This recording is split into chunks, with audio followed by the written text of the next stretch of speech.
একসময় মক্কার মানুষ একজন মানুষকে সবচেয়ে বেশি বিশ্বাস করত। তিনি ছিলেন মুহাম্মদ সাল্লাল্লাহু আলাইহি ওয়াসাল্লাম।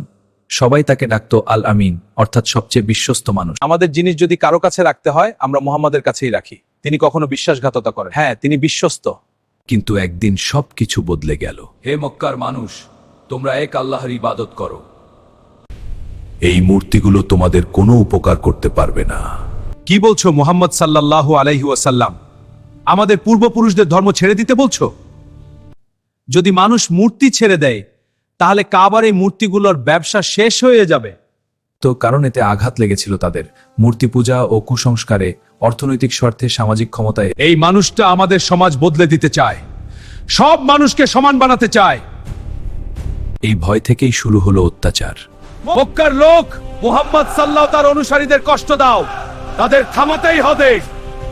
যাকে একদিন তারা বলতো আল আমিন, সেই মানুষটিরা শত্রু বানিয়ে ফেলল, শুধু সত্য ও তাওহীদের দাওয়াত দেওয়ার কারণে।